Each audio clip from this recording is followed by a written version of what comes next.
escalate to the leadership team. There's nothing wrong with escalating to the leadership team, but that doesn't tell me how you think.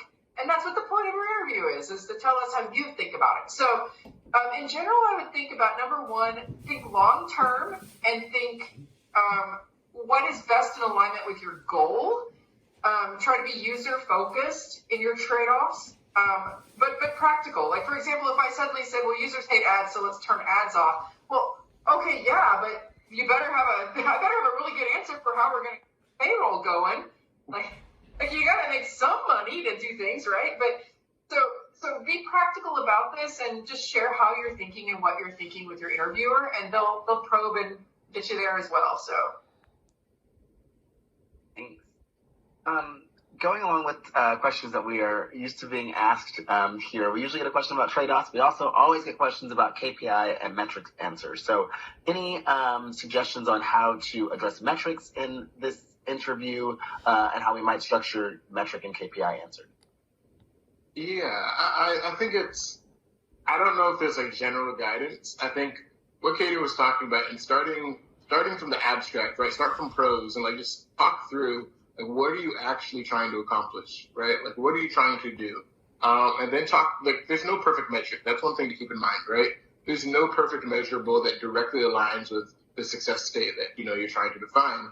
What you're trying to do is ideally find something that's directionally aligned, right? One thing that really helps me is like, is it possible, like ask myself this, anytime I propose that, here's our goal or metric, whatever, is it possible that we nail this goal or metric by the numbers, but our product is still a failure, right? And what would that look like, right? So like, we're killing out on engagement, but like Katie mentioned, like all of the comments that are coming in are like 2-letter comments, et cetera, and not super high value, right? In that case, you really need to think critically about, what counter metrics we need to put in place. Like, I think we need to target this, but I'm going to keep an eye on this other thing just to make sure we're avoiding some of these bad scenarios, right? So part of the whole, execution metrics conversation is really acknowledging that there's no perfect solution in a lot of these things. There's just, less bad options that will cause you to, change your decision-making in some ways. And the way this actually aligns with the trade-off conversation is ideally your goal or your target metric, whatever that looks like, helps you to make decisions between competing options. If it doesn't, it might not be the best option, right? So even in the context of this recent interview, or this one you just saw, asking if Instagram should have reactions is a trade-off, right? I'm asking you to trade off between have reactions or don't have reactions. And ideally, whatever the goal is of Instagram is going to help you decide between those options. So a lot of it is just, poking and prodding at, what are the weaknesses of using numbers to inform decision-making and trying to counter those creatively. Thank you. Just a quick note for our audience. We have about 9 minutes left. We're trying to get through as many questions as possible. For some of you, you will see that our team has responded with, this is a great question for your recruiter, or this is a great question for your interviewer. So if you're asking more specific questions about like the experience of working at Facebook or the experience of being a PM at Facebook, we really encourage you to use the last 5 to 7 minutes in your interview to ask your interviewer those types of questions, or direct them towards your recruiter who can maybe point you towards some resources. We're going to focus here more on like execution questions. I'm going to break what I just said and ask a question to our facilitators because I really like this one question and I think it's broad enough that it could be helpful. The Weekend asks, if you would be a brand new candidate applying to Facebook, what have been the top 3 things or advice that you should have known before applying? And maybe we can like focus that question to like this interview or maybe like the interviews themselves. What do you wish you had known or wish you had done? So I think an example of something that I might answer to this question is the fact that like the interviews are really conversational, right? And that like your interviewer cares, like wants you to do well and is going to like give you some kind of guidance, going to be kind of informal. That's something that I think a lot of people don't know that I think would be helpful to know. Do you all have anything that you might add to that list? Yeah, I also think that I frankly wasn't as prepared for execution as I thought I was. And I was a little surprised it wasn't as focused on like the actual execution of a project as it was the metrics piece. I happen to really love numbers, so I got super lucky. But the other thing I'd say is, like, if I have to summarize the execution, I'd say, do you understand how to prove that something's working or not working? Would be another way of, like, can you defend your product's success based on this number?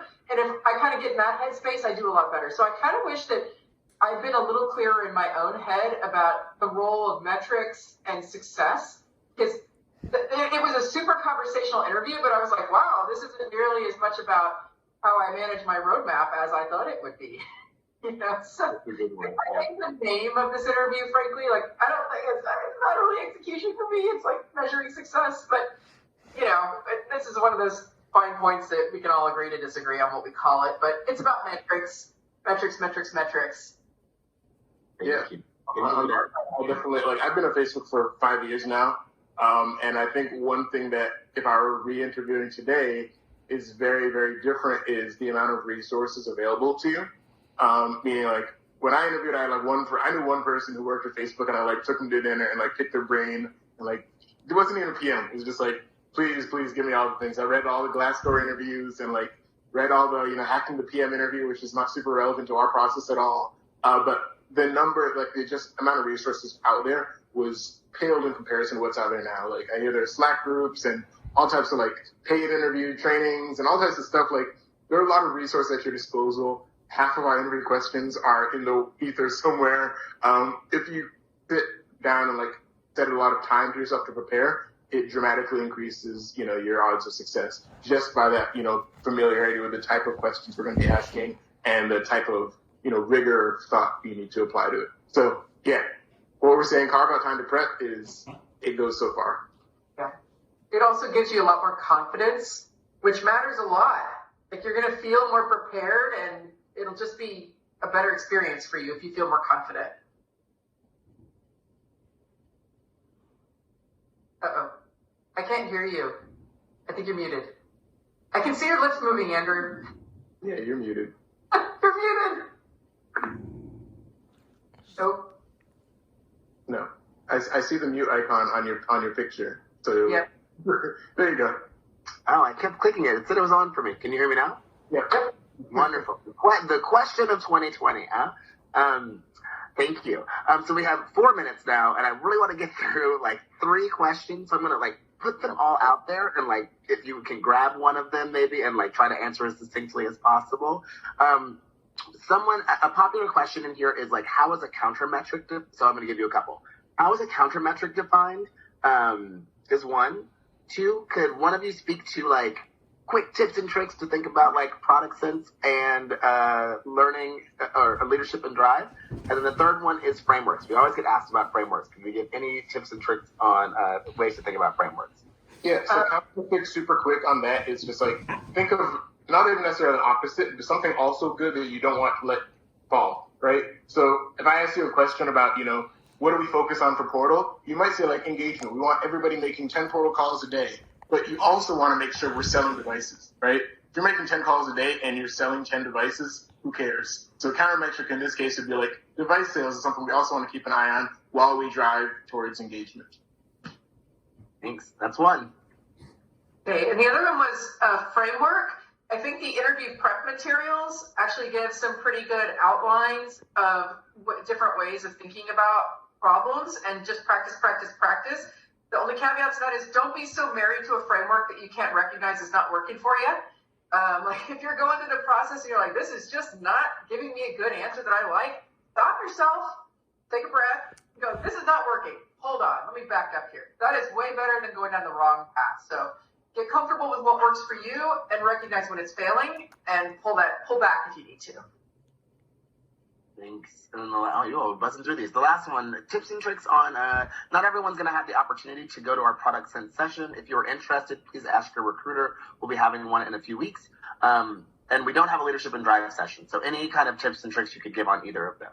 Yeah, product sense, super quick. I mean, leadership and drive is behavioral, like, just study on behavioral interviews. Product sense, super quick, is the common pitfalls are trying to solve something that bothers you as opposed to something that's right for the product. Meaning, like, oh, Bill, what do you build for Newsfeed? Like, oh, I got something bad happened to me on Newsfeed, so we want to fix that. It's like, no, that's not what we do. They got to zoom out. Understand, there's billions and billions of users. really think, how can I break these gigantic number of users into some type of useful segments? And then ideally, like, which segments are, big enough to prioritize or have problems big enough to prioritize? And then ideally, kind of stack rank what those problems look like, and then think through, a few solutions for each of those. Super high level structure, but ideally you need to get outside your own perspective and really, really advocate for what's best for the product as a whole for Product Sense. Yep. Plus 1 million. I just want to add, you should intentionally force yourself to think of people radically different than yourself to really probe on whether you've thought about it. So, like, I will try to think of, like, what if I am a 13-year-old guy in Turkey? What changes? Well, like, that might be a stupid example, but, really push yourself into a mental spot of someone else's experience and ask whether you would change your thinking dramatically accordingly. Thank you so much. We have, maybe 40 seconds left, and this is a great question that I haven't heard before. For execution questions of mature products, how do you prevent execution questions from becoming product sense questions? Or is that a problem? There's probably going to be some bleeding between the two, but is there something to think about there? I think there's naturally a crossover between execution and product sense, right? Because once we talk about measuring success, you can get into it. I think product maturity often just changes the specific goals, right? So, like, when your product is smaller, you're like, oh, let's get as many people to use this thing as possible. Once everybody in the entire country uses your product, what is next, right? Like, that's a hard problem to think about. And especially if you're coming from startups or places where, you don't have market saturation, it's a very different mode of thinking, right? So a lot of it is still, like, really understanding, like, from an experiential perspective, what are the gaps? How do I identify these gaps, and how do we address different problems that we have been solving when we were in just pure growth mode? So sometimes that crosses over into, like, product sensey things, solutions, etc. But a lot of times you can still have a really good discussion on just metrics and goals, even if you're at massive scale.